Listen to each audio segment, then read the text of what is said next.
this is a different place? And why is there season 2 at the end of Did You Know? Wait, what is happening? Is this Did You Know from an alternate universe? Alright! Welcome to the next chapter of Did You Know? Did You Know Season 2.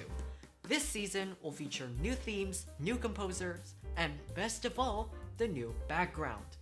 Now we are filming next to a piano. Anyway, today we are introducing a composer, Stravinsky. No relationship with Tchaikovsky since they came from different eras. First, do you know that Stravinsky has received 3 awards from opera? That's right, he achieved his international fame through 3 ballets, 2 of which were first performed in Paris by Diaghilev's Ballet Russes, and the rest of them was first performed in St. Petersburg. Speaking of opera, do you know that Stravinsky's father was a famous bass in the Imperial Theatres? He even got the rare title of Honor Artist of the Imperial Theatres, in which he had served for a quarter of a century. Now I kind of see why Stravinsky got himself into opera. Now onto some less known facts. You know, every composer has some kind of dark side. Do you know that he became a composer thanks to Rimsky Korsakov? Stravinsky often described Nikolai Rimsky-Korsakov as his second father. Stravinsky had never had any form of formal music education. Rimsky gave him 2 years of private lessons, therefore playing a decisive role in Stravinsky's professional development and his music dreams.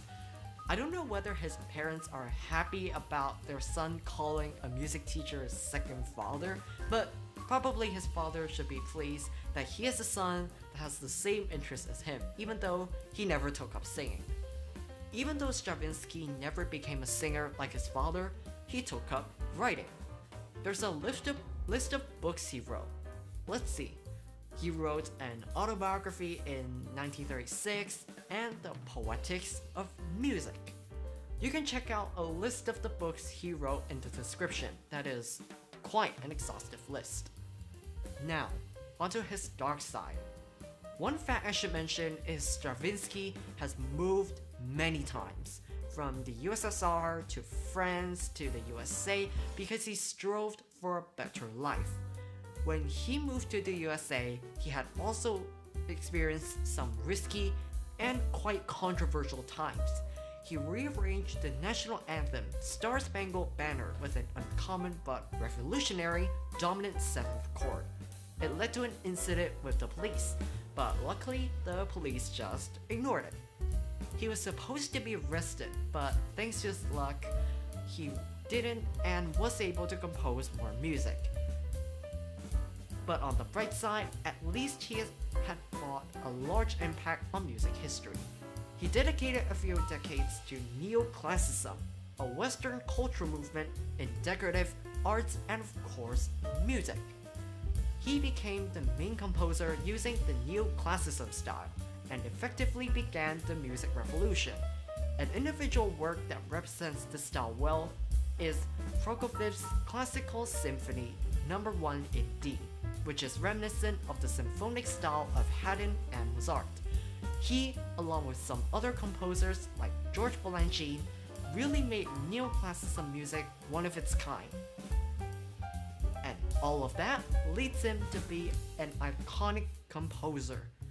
Even though he might not be as celebrated as, say, Mozart or Tchaikovsky, he's really in a league of his own. He might be one of the most underrated composers. I'm surprised he didn't get more attention earlier. Well, now that you know a lot of fun facts about him, that concludes this video. If you enjoyed this video, don't forget to like, subscribe, and maybe consider listening to some of Stravinsky's work. Now will you excuse me, I'm going to listen to The Rite of Spring, and goodbye.